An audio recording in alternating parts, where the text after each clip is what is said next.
नमस्कार फ्रेंड्स, मेरा नाम है कृष्ण लोधियाल और आप सभी का स्वागत है आज के इस डिजिटल वीडियो में जिसमें हम बात कर रहे हैं डीएनए यानी कि डेली न्यूज एनालिसिस फायदे की बात फाइनेंशियल एडवाइजर्स के साथ में। इस कमिंग सैटरडे हमारा एक ऑटोमेशन वेबिनार होने वाला है इंश्योरेंस ऑटोमेशन के ऊपर, जिसको आपको जरूर ज्वाइन करिए अगर आप घर बैठे अपने क्लाइंट्स लेके आना चाहते हैं, अगर आप एक साल में ब्रांडेड एडवाइजर बन करके डिजिटल लीड्स लेना चाहते हैं। माय डियर फ्रेंड्स, डीएनए की बात हम यहाँ पे कर रहे हैं और जीरो इंश्योरेंस कमीशन मॉडल को लेकर के मुझे आपको बताना है, क्योंकि इंडिया में भी बहुत बार जीरो इंश्योरेंस कमीशन मॉडल के बारे में चर्चा होती आई है। आईआरडीआई कमीशन रिस्ट्रक्चरिंग मॉडल को लेकर के बहुत बार हमारे बीच में ऐसे टिप्पणियां कर चुका है, जिसको लेकर के इंश्योरेंस एडवाइजर कई बार डर जाते हैं कि इंश्योरेंस कमीशन को लेकर के क्या क्या चीजें होने वाली हैं। लेकिन आज तो कुछ ऐसी न्यूज आ गई है माय डियर फ्रेंड, जहां पर zero insurance commission model launch हो चुका है। कहाँ का है ये खबर और क्या है इसके मायने सब बताएंगे। राजेश एक्सपोर्ट वाली न्यूज अगर आपने नहीं देखी तो अच्छे से उसको देख लीजिएगा। प्लीज सिट डाउन चैलेंज हमारा बहुत जल्दी यहाँ पर शुरू होने वाला है, जिसमें आपको फ्री ट्रेनिंग मिलने वाली है जीरो इंश्योरेंस कमीशन को लेकर के। दोस्तों, हाल ही में बांग्लादेश में नॉन लाइफ इंश्योरेंस कंपनीज के क्वार्टर 1 के रिजल्ट्स में प्रॉफिट देखने को मिला और उस प्रॉफिट का क्रेडिट गया वहां के जीरो इंश्योरेंस मॉडल को। नॉन लाइफ इंश्योरेंस में जनरल इंश्योरेंस का सारा बिजनेस होता है माय डियर फ्रेंड्स। इस जनरल इंश्योरेंस के बिजनेस में बांग्लादेश की जो गवर्निंग बॉडी है, खास करके जैसे इंडिया में आईआरडीएआई है, वैसे बांग्लादेश में आईडीआरए है। ये वहां के इंश्योरेंस को रेगुलेट करती है। तो बांग्लादेश का नॉन लाइफ इंश्योरेंस सेक्टर पूरे तरीके से इन्होंने कमीशन फ्री कर दिया है। इसमें इन्होंने बोला कि भैया 3 कारणों से हमने यहां पर कमीशन को जीरो कर दिया है। पहला कारण यह था कि कमीशन एक्सपेंसेस हमारे को बहुत ज्यादा हो रहे थे इंश्योरेंस कंपनीज के, उसको कम करने के लिए हमने कमीशन ही खत्म कर दिया। और दूसरा, मैनेजमेंट कॉस्ट में रिडक्शन करने के लिए हमने कमीशन को खत्म कर दिया। तीसरा बोल रहे हैं कि मरीन इंश्योरेंस बिजनेस में ग्रोथ के लिए हमने जो कमीशन स्ट्रक्चर है उसको जीरो कर दिया नॉन लाइफ इंश्योरेंस में। ये बांग्लादेश की खबर है। अब आप ये मत सोचना कि बांग्लादेश की खबर हमें काहे को बता रहे हो। ये सारी की सारी चीजें आज के डेट में एक दूसरे देश एक दूसरे पर निर्भर रहते हैं और एक दूसरे देश पर हो रही हर घटना का प्रभाव एक दूसरे देश पे पड़ता है दोस्तों। अब जीरो कमीशन मॉडल के पीछे जो वजह यहां पर बताई गई, कई सारे यहां पर पेमेंट इंश्योरेंस कमीशन के तौर पे दिए जाते थे बांग्लादेश के जो रेगुलेटरिंग बॉडी है उसके थ्रू बताया गया है। मिस सेलिंग ऑफ बहुत ज्यादा पॉलिसीज में हो रही थी, कस्टमर्स को गलत जानकारियां दी जा रही थी, अननेसेसरी पॉलिसीज बेची जा रही थी, प्रीमियम इनकम को आर्टिफिशियल तरीके से बढ़ाने के बारे में काम हो रहा था। कमीशन स्ट्रक्चर में कई सारे बदलाव को लेकर के पहले भी वहां चर्चा हुई थी। इसकी वजह से अब यहां पर फाइनल डिसीजन लेकर के आईडीआरए ने यह डिसीजन लिया कि नॉन लाइफ इंश्योरेंस में जो कमीशन है उसको पूरे तरीके से खत्म कर दिया जाए। अब जीरो इंश्योरेंस कमीशन मॉडल के पीछे जो जो वजह बताई गई थी, उद्देश्य मेन यही था कि मार्केट की ट्रांसपेरेंसी बढ़ाई जाए, कस्टमर प्रोटेक्शन मजबूत किया जाए और अनएथिकल प्रैक्टिसेस पर रोक लगाई जाए। ये कहने वाली बातें हैं वैसे, लेकिन प्रॉफिट कैसे बढ़ा अगर उसके बारे में हम देखें तो कुछ कंपनियों में जो कमीशन घटने से जो उनका एक्सपेंस रेशियो है, जो उनके खर्चे उनके होते थे कमीशन को लेकर के, वो कम हुए। उसकी वजह से उनकी प्रॉफिटेबिलिटी में काफी सुधार देखने को मिला। ये बांग्लादेश की बात कर रहा हूं। जैसे वहां पे देश जनरल इंश्योरेंस करके एक कंपनी है, 120% उसने प्रॉफिट बुक किया है। अगर हम बात करें यहाँ पे पीपल्स इंश्योरेंस करके एक कंपनी है, वहां पे उसने 105% का प्रॉफिट किया। एक फिनिक्स इंश्योरेंस करके कंपनी, उसने लगभग 67% के आसपास का उसने प्रॉफिट यहाँ पे बुक किया। लेकिन पूरी तरीके से सच्चाई यही नहीं है, इसका एक दूसरा पहलू भी है। कुछ कंपनियों को इसका लॉस भी होना पड़ा। कुछ कंपनियों को प्रॉफिट हाई क्लेम रेशियो और बहुत सारे प्रीमियम ग्रोथ के कारण जो है उनका जो कुल मिला के प्रॉफिट है वो कम भी रहा। तो कुल मिलाकर के ये नहीं कहा जा सकता कि जीरो कर देने से इंश्योरेंस का कमीशन इंश्योरेंस कंपनीज प्रॉफिट में आ जाएंगी। मुझे लगता है इंडिया की अगर मैं बात करूं तो इंडिया में इंश्योरेंस कंपनीज कोई घाटे में बहुत ज्यादा नहीं चल रही है। खास करके अगर हम प्राइवेट इंश्योरेंस की बात करें या जनरल इंश्योरेंस कंपनीज की, घाटे में नहीं चल रही है।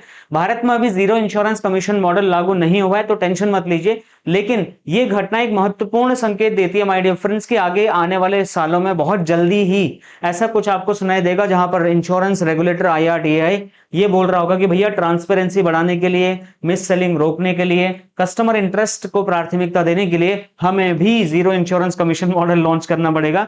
ऐसा आपको सुनाई देने को मिल सकता है। इसकी अभी कोई पुष्टि नहीं हुई है, लेकिन ऐसा हो सकता है। अगर जीरो इंश्योरेंस कमीशन हो गया तो जनरल इंश्योरेंस एजेंट आखिर काम कैसे करेगा? सोच के देखिए ना कि नॉर्मल इंश्योरेंस एडवाइजर जो मेहनत करता है, गाड़ी का इंश्योरेंस, फायर, बल्गरी, प्रॉपर्टी, मरीन, जो भी, जीरो इंश्योरेंस मॉडल का मतलब दोस्तों एक बात समझना पड़ेगा कि ऐसा नहीं होता कि जीरो का मतलब जीरो होता है। अगर कोई इंश्योरेंस का मॉडल अगर जीरो किया जा रहा है तो वहां पर जो एजेंट है ठीक है, ऐसा नहीं कि उसको कोई पैसा नहीं मिलेगा।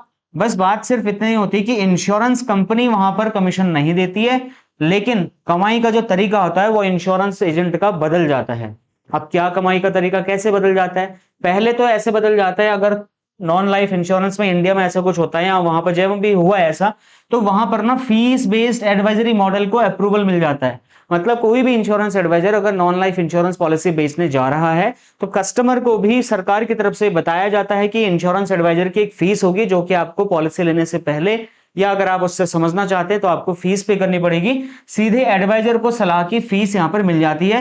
जैसे हेल्थ इंश्योरेंस प्लानिंग के लिए फीस होती है 500 से लेकर के 5000 रुपए तक, ये इंडिया की बता रहा हूं। कॉर्पोरेट रिस्क असेसमेंट की फीस कम से कम 10,000 रुपए है।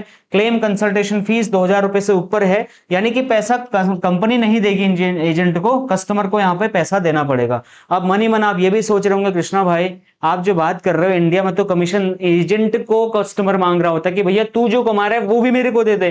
तो ये कौन सा पैसा है जो यहाँ पे हमारे को फीस मिलेगी माय डियर फ्रेंड्स? तो देखो आने वाले टाइम पे छोड़ दो, इस टाइम पे मैं बात कर रहा हूं, मैं अगर किसी कस्टमर को आज पॉलिसी समझा रहा हूं, मैं 1000 रुपए कंसल्टेशन फीस ले रहा हूं। मैं अगर किसी एजेंट को कंसल्टेशन दे रहा हूं, मैं 1000 रुपए फीस कंसल्टेशन का ले रहा हूं, और अभी बहुत छोटे से अमाउंट, सॉरी छोटे से टाइमिंग के लिए माय डियर फ्रेंड्स। तो आपको अपनी वैल्यू अगर बढ़ानी है तो आपको अपने से शुरुआत करनी पड़ेगी। मार्केट आपको कभी भी पैसा नहीं देगा, मार्केट तो आपकी जेब पे भी डाका डालना चाहेगा। ठीक है, तो आपको अपनी वैल्यू समझनी पड़ेगी, आपको कुछ ऐसी स्किल सेट में मास्टरी करनी पड़ेगी कि सामने वाला क्लाइंट उसका तोड़ ना निकाल पाए और वो आपको पैसा दे। बहुत सारी चेंजेस और भी आएंगे जब अगर जीरो कमीशन मॉडल हो जाता है, या जीरो कमीशन मॉडल जिन देशों में हुआ है वहां पर सैलरी का मॉडल भी इंश्योरेंस कंपनीज लॉन्च कर देती हैं। वो बोलती है कि तुम as a broker, as a agency में हमारे यहाँ पे एज ए एम्प्लॉय बनकर भी काम कर सकते हो। हम आपको एक फिक्स सैलरी देंगे, परफॉर्मेंस के बोनस भी देंगे, इंसेंटिव भी देंगे, लेकिन एक फिक्स टारगेट आपको हिट करना पड़ेगा। जैसे इंडिया में अभी एलआईसी ने इसको कर भी दिया है, बीमा सखी इसका एक एक एग्जाम्पल है जिसमें वो करें कि हम आपको सैलरी भी देंगे 6,000 रुपए का, लेकिन 2 पॉलिसी करके देना पड़ेगा, 40 पॉलिसी करनी पड़ेंगी।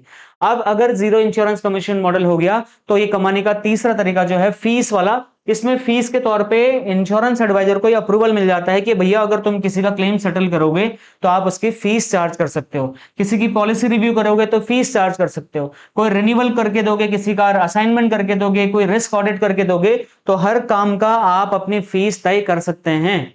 अब बांग्लादेश में क्या हुआ कि उसका उद्देश्य जो यही था कि एक्सेसिव कमीशन को रोकना था, फेक बिजनेस कम करना था, मिस सेलिंग पर कॉस्ट कंट्रोल करनी थी, और मार्केट को ट्रांसपेरेंट बनाना था। ये वहां के जो रेगुलेटरी बॉडी है उसका कहना है यहाँ पे। तो ये सारी कई सारी चीजों को ध्यान में रखते हुए बांग्लादेश में जीरो इंश्योरेंस कमीशन मॉडल अपनाया गया। अब जीरो इंश्योरेंस कमीशन की चर्चा इंडिया में क्यों हो रही है? इसीलिए क्योंकि इसके पीछे कारण यही है कि कुछ पिछले कई सालों के अंतर्गत में अगर हम पिछले 2020 के बाद देखें तो पॉलिसी होल्डर्स की हितों की रक्षा के लिए कमीशन होने पर प्रीमियम यहां पर क्या होता है, महंगा हो जाता है। और रेगुलेटर इंडिया में यह चाहता है कि कस्टमर्स को वैल्यू फॉर मनी मिले, इंश्योरेंस अफोर्डेबल हो। लेकिन मैं इस बात को भी बोलना चाहूंगा कि इंडिया में regulatory body IRDA completely fail है। ठीक है, 100% फेल है, क्योंकि आईआरडीआई न तो इंश्योरेंस एजेंट को खुश कर पाई है, ठीक है जी, ना मुझे लगता है इंश्योरेंस कंपनीज के लिए फिर भी आईआरडीआई ने काफी काम किया इंडिया में, लेकिन इंश्योरेंस एडवाइजर के लिए कोई भी काम नहीं किया है। यहां तक कि एलआईसी जैसी इतनी बड़ी संस्था सीधा सीधा अपने ब्रोशर पर लिख करके क्लॉबैक की धमकी देने पर आ गई थी इंश्योरेंस एडवाइजर को कि पॉलिसी अगर सरेंडर होती है तो तुम्हारा कमीशन तुमसे छीन लिया जाएगा। जब बहुत बवाल मचाया हमने इंटरनेट पर, बहुत सारी बातें हुई, बहुत सारा विरोध प्रदर्शन करना शुरू किया, तब जाके एलआईसी के चेयरमैन को सामने आकर के बोलना पड़ा कि भैया टेंशन मत लो, हम ये लागू नहीं करेंगे। अभी इस पे कोई फाइनल रिटर्न में भी कुछ लिख के नहीं दिया है। तो आईआरडीए ने इंडिया में, मैं फेल समझता हूं, पूरी तरीके से फेल है आईआरडीए। बाकी फिर भी आईआरडीए कह रहा भैया मिस सेलिंग को रोकथाम करना है, हमारे को एजेंट या डिस्ट्रीब्यूशन चैनल अधिक कमीशन ले रहे हैं तो उनको हमारे को थोड़ा कैपिंग लगानी पड़ेगी, कह रहे हैं। IRDI customer need based selling को बढ़ावा देना चाहता है, बहुत अच्छा है जी। डिस्ट्रीब्यूशन कॉस्ट कम करना चाहता है और कंपनीज का जो एक्सपेंस है वो मैनेज होता रहे, इस चीज के लिए सस्टेनेबिलिटी बनती रहे। लेकिन इसमें कहीं भी आपको दिख रहा है कि इंश्योरेंस एजेंट के बारे में कुछ बोला जा रहा है कि यार इंश्योरेंस एजेंट को प्राथमिकता दी जानी चाहिए? आईआरडीआई का कोई ऐसा पता नहीं कौन सा मुद्दा है या नहीं है, कभी कभी भूले भटके कोई बात कर देते होंगे तो एजेंट के बारे में मुझे नहीं पता, लेकिन मोस्ट ऑफ द टाइम जहां पर कॉस्ट कटिंग की बात आती है, इंश्योरेंस एजेंट के कमीशन पर बात आकर के टिक जाती है। अब आईआरडीए कमीशन खत्म अगर करना चाहता है तो सरकारी अधिकारियों के सार्वजनिक बयानों पर यह कहा गया है कि कमीशन पूरी तरीके से समाप्त नहीं होगा, बल्कि उसे तर्कसंगत तरीके से, रेशनलाइज तरीके से संतुलित करने की आवश्यकता है, क्योंकि लोगों की आजीविका इससे जुड़ी हुई है। ये आईआरडीए चेयरमैन का कहना नहीं है, ये अधिकारियों का कहना है कि देखो जी, इंडिया में बहुत सारे लोगों की इनकम इससे जुड़ी हुई है, रोजी रोटी का सवाल है। तो zero insurance commission model India में कभी भी लागू नहीं होगा, और अगर होगा तो उसके लिए ठोस कदम उठाए जाएंगे। पहले यह ध्यान दिया जाएगा कि इंश्योरेंस एडवाइजर्स की कमाई कैसे होगी और उनकी आजीविका कैसे चलेगी, जो कि बिल्कुल सही बात है। सबसे पहले यह सोचना पड़ेगा। 2023 में क्या हुआ था कि 2023 में आईआरडीए ने क्या किया था, मैं आपको याद दिलाता हूं। प्रोडक्ट वाइज कमीशन को खत्म करके आईआरडीए ने क्या किया था, वहां से प्रोडक्ट वाइज कमीशन की कैपिंग को हटा करके इंश्योरेंस कंपनीज को खुला छूट दे दी थी कि भैया तुम जो चाहो, जैसे चाहो, अपने इंश्योरेंस एडवाइजर को फ्लेक्सिबल कमीशन दे सकते हो। बस इतना ध्यान देना बाबू कि अपना एक्सपेंस ऑफ मैनेजमेंट, जिसको ईओएम कहते हैं, उसकी सीमा के अंदर ही करना आपको जो करना है। और इस बात का इंश्योरेंस कंपनीज ने भरपूर फायदा उठाया था my dear friends. Insurance agent को निचोड़ करके सिखा देने वाली बात हो गई थी, बहुत ज्यादा परेशान हुए थे इंश्योरेंस एडवाइजर्स। उसी समय कमीशन पर पूर्ण रोक नहीं लगाई गई थी और उस पर इंश्योरेंस कंपनीज को बहुत सारी छूट दे दी गई थी, जिससे इंश्योरेंस कंपनीज ने बेतहासा उसका मिसयूज किया था। अब क्या भविष्य में बदलाव हो सकता है? बिल्कुल हो सकता है, क्योंकि जिस हिसाब से आईआरडीए काम कर रहा है इंडिया में, जिस हिसाब से विदेशों की कॉपी पेस्ट करने में लगे हुए ये लोग, ये डेफिनेटली इंडिया में कमीशन को लेकर के बहुत बड़े और सख्त कदम उठाना चाहते हैं।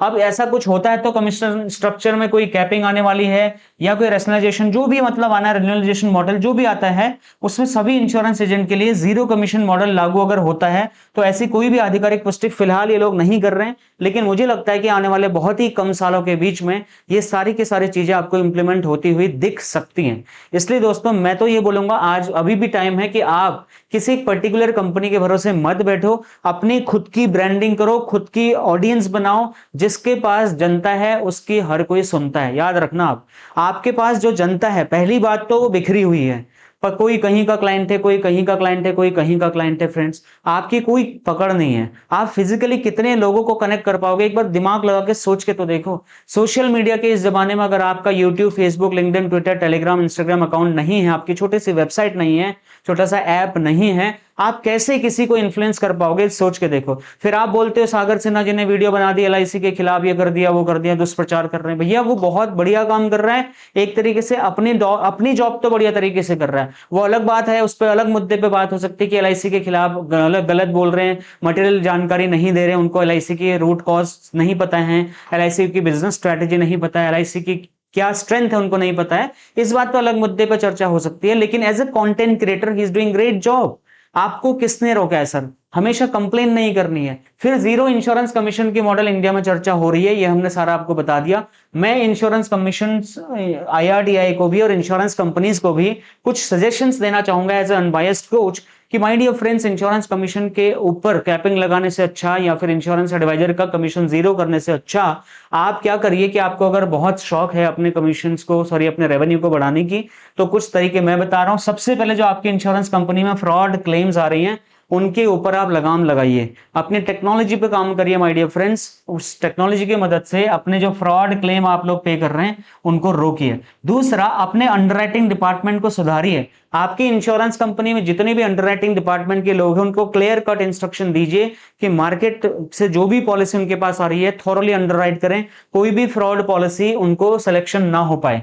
टेक्नोलॉजी और एआई ऑपरेशंस की तरीके से ऑटोमेशन में ध्यान दिया जाए, ऑटोमेशन के माध्यम से काम को स्ट्रीमलाइन करने की कोशिश हो, और बहुत सारे लोगों का काम मशीन एक बार में कर सकती है। लेकिन आज भी इंडिया में इंश्योरेंस कंपनीज की हालत बहुत ज्यादा खराब है, खास करके अगर हम पीएसयू सेक्टर्स की बोलो, वहां और भी खराब है। कस्टमर रिटेंशन और रिन्यूअल रेशियो को बढ़ाने की जरूरत है इंश्योरेंस कंपनीज को, क्योंकि इंश्योरेंस कंपनीज रिन्यूअल के ऊपर में ध्यान नहीं दे रही है, बस नया बिजनेस, नया बिजनेस, नया बिजनेस। एक ही बार में 20 साल 50 साल का प्रीमियम मांग रही है इंश्योरेंस कंपनीज, और अपने इंश्योरेंस एडवाइजर को उस पर मोटा मोटा इंसेंटिव और लालच देने का काम कर रहे हैं कि आप एक बार में पैसा खींच के लेके आ जाओ। ठीक है। उसके बाद में मिस सेलिंग पर काम करना पड़ेगा। जो भी एजेंट आप पकड़ते हो कि इसने मिस सेलिंग किया है, इसने गलत पॉलिसी बेची है, सरेंडर क्लॉज अपने कस्टमर्स को नहीं बताएं, वो एलआईसी हो या कोई भी इंश्योरेंस कंपनी हो, उस एजेंट का लाइसेंस तुरंत टर्मिनेट कर करके अपनी कंपनी के डैशबोर्ड पर चिपका दीजिए, ताकि जो भी एजेंट ये देखे कि भैया अगर मैं मिस सेलिंग करूंगा तो मेरा भी एजेंसी तुरंत टर्मिनेट हो जाएगा। इससे वो डरेगा, दूसरे जो मिस सेलिंग करने वाले एजेंट है वो मिस सेलिंग नहीं करेंगे। मुझे लगता है वो एक सही और बढ़िया इंश्योरेंस पॉलिसी बेचना शुरू करेंगे।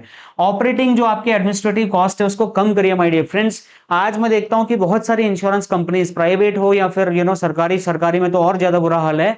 मैं अगर देखता हूं तो वहां पर जो अधिकारी लोग हैं ना, उनकी सेवा भगत में बहुत सारा पैसा खर्चा किया जा रहा है।